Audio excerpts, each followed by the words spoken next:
चलो देखो, ए square equal to दिया हुआ है और ए ज्ञात करना है। अभी तक हम लोग इससे पहले क्वेश्चन जो पढ़े थे उसमें ए दिया रहता था, ए स्क्वायर निकालते थे, ए गुना ए करते थे, ए स्क्वायर बराबर ए गुना ए होता है, तो सिंपल क्वेश्चन हो गया। लेकिन यहां उल्टा है, ए स्क्वायर दिया है और ए ज्ञात करना है। तो सबसे पहले ए बराबर मान लिए एबीसीडी, 2/2 का है तो 2/2 का मान लिए हम लोग। अब हम लोग ए स्क्वायर निकालेंगे, ए स्क्वायर इक्वल टू ए गुना ए होता है, तो ए को ही 2 बार गुना करेंगे, तो ए स्क्वायर इक्वल टू आ जाएगा क्या, देखो पहला को पहला से गुना करेंगे, दूसरा को दूसरा से, तो हो जाएगा ए स्क्वायर प्लस बीसी। इसी को आगे बढ़ाएंगे तो ए गुना बी हो जाएगा ए बी प्लस बीडी हो जाएगा। इसको इसमें गुना करेंगे तो हो जाएगा सी ए प्लस डी सी होगा।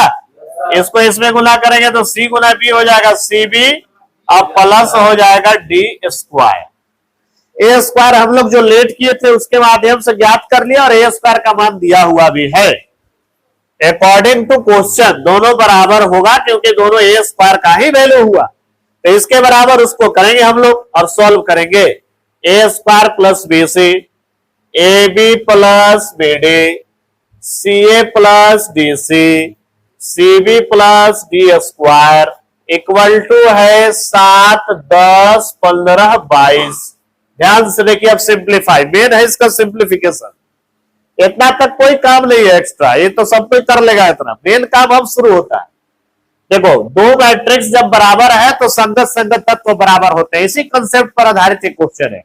इसका संगति है, इसका संगति है, इसका संगति है, इसका संगति है, हम लोग सॉल्व करेंगे। तो स्क्वायर वाला इसमें है और स्क्वायर वाला यहाँ है, बाकी सब स्क्वायर वाला टर्म नहीं है, तो स्क्वायर स्क्वायर वाले को एक साथ सिंप्लीफाई करेंगे। तो जब इस पर इसको सिंप्लीफाई करेंगे तो देखो कैसे करेंगे। इसका संगत ए है तो मतलब है कि ए स्क्वायर प्लस बीसी बराबर है 7, समीकरण पहला। इसको उठा लेंगे, इसका संगति है तुम्हारा C B plus D square equal to है तुम्हारा 22, हो गया समीकरण दूसरा मान लिए। अब करते क्या है कि दूसरा में से पहला को घटा देते हैं। क्यों घटा रहे, कारण सुनो, घटाने से ये भी बीसी है और ये बीसी है, कट जाएगा, बुझा रहा क्या बोले, यानी समीकरण दूसरा माइनस पहला कर रहे हैं, तो C B plus D square minus, जब माइनस करेंगे तो दोनों का साइन हो जाएगा चेंज, हो जाएगा माइनस ए स्क्वायर माइनस बीसी बराबर, आरएचएस को भी घटाएंगे 22 माइनस हो जाएगा 7, ए बीसी से ए बीसी कट गया, आ गया तुम्हारा डी स्क्वायर माइनस ए स्क्वायर बराबर 22 में से 7 गया 15। अब ए स्क्वायर माइनस बी स्क्वायर किसको फार्मूला पर तोड़ देंगे, फार्मूला क्या कहता है, ए प्लस बी इंटू ए माइनस डी, इसी फार्मूला पर बैठा दिए डी प्लस ए इंटू डी माइनस ए। अब ध्यान से सुनिएगा, असली काम अब शुरू होता है। ये 15 को हम 5 गुना 3 लिख सकते हैं क्या, 5 3 15 होता है ना, 15 को 5 गुना 3 लिख दिए। अब डी प्लस ए इंटू डी माइनस ए, इसको हम लोग इधर वाले संख्या को हम लोग इसी के जैसा व्यक्त करेंगे, लिखेंगे, ताकि तुलना किया जा सके। यही काम इंपॉर्टेंट है, ऐसे ऐसा ही लिखना है, इस संख्या को व्यक्त करना है इसी रूप में, ताकि तुलना किया जा सके। जैसे हम लोग तुलना यहाँ की, इसको इसके बराबर, इसको इसके बराबर कर सकते हैं, ठीक उसी प्रकार से यह तुलना करने के लिए इसी के जैसा यहां बदलना पड़ेगा इस नंबर को। तो देखो कैसे बदलते हैं, 5 को हम लोग लिख सकते हैं क्या 4 प्लस 1, और 3 को लिख सकते हैं क्या 4 माइनस 1, लिख सकते हैं। अरे भाई 5 को 4 प्लस 1 नहीं लिख सकते हैं, 3 को 4 माइनस 1 नहीं लिख सकते हैं।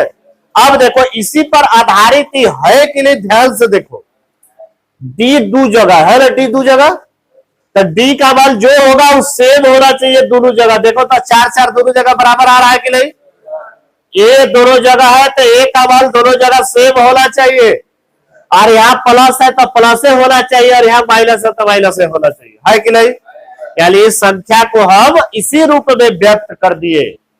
अब हम यहाँ तुलना करेंगे, ऑल कंपेयरिंग, तुलना करने पर यहाँ पर तुलना करने के बाद हमको यहाँ से जानकारी प्राप्त हो गया कि डी का वैल्यू कितना निकल गया, 4 निकल गया। चाहे तुम यहां से डी बोलो, चाहे तुम यहां से डी बोलो, डी का मान 4 ही होगा।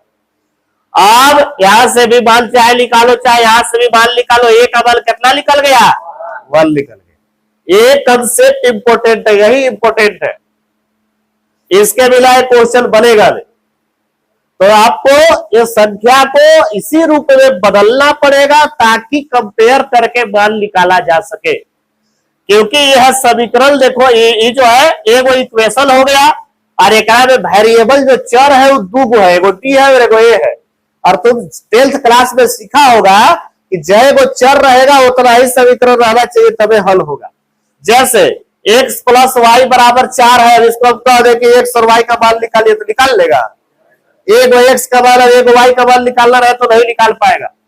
जब तक दूगो समीकरण ल दिया हुआ रहे, एक और समीकरण कुछ दे दिया, अब इसको हम लोग सॉल्व करके x और y का मान निकाल सकते हैं।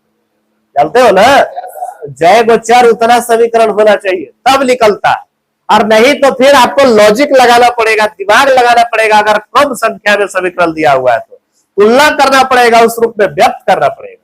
तो यहां से डी और ए का मान तो हमको निकल गया। अब हमारा बच गया है बी का मान निकालना और सी का मान निकालना। चलिए यहां देखिए, हम इसको हम सॉल्व किए, अभी इसको बचा हुआ है सॉल्व कर रहा है। चलिए इसको सॉल्व करते हैं। अब A B plus B D का संगत क्या है भाई बोलो तो? यहां से क्या कॉमन हो रहा है देखो, बी दोनों में नहीं है, कॉमन ले लिए तो क्या बच गया, ए प्लस बी बराबर बी बराबर 10, ये नहीं गुना में ले जाके भागा में, और ए और डी दोनों का मान निकाल लिए हैं। अब बैठा देंगे ए प्लस डी, 4 प्लस 1 काट दिए कै बार, 2 बार। एक अभी और बचल है ये वाला सी ए प्लस डी सी का संगत क्या है जी, 15 है। क्या कॉमन हो रहा है देखो तो, सी कॉमन हो रहा है, ए प्लस डी बराबर 15, सी बराबर 15 बट्टा ए प्लस डी। ए प्लस डी का मान जोड़ोगे तो 5, 15 बटे 5 काट दिए कितना, ये क्या वाले थे देखो, एबीसीडी। ए का मान बोलो, ए का मान, बी का मान, सी का मान, डी का मान। फटाफट लिखो, बैठाएंगे आंसर हो जाएगा। तो बैठा देंगे, ए बराबर आंसर तैयार हो जाएगा 1 2 3 4। अब जांच में करेगा, चेक। ए स्क्वायर निकालेगा, ए गुना ए सबको मालूम है, ए हम निकालिए, बताइए दी 1 2 3 4, 2 बार गुना करके देखो कि बराबर आ रहा है कि नहीं। ये जांच हो गया तुम्हारा, गुना करो। चलो पहला को पहला से 1 एकम 1, दूसरा को दूसरा से 2 तिहाई 6। इसको इसमें बढ़ाएंगे, पहला को पहला से 2, 2 चौके हो जाएगा 8। इसको इसमें 3 एकम 3, 4 तिहाई 12, 3 दूना 6, 4 चौके 16, आ गया 7 10 15 16 6 22 आ गया। 7 10 15 22 देवे किए थे, स्क्वायर बराबर इतना ही आना चाहिए था। लिख लिया सब।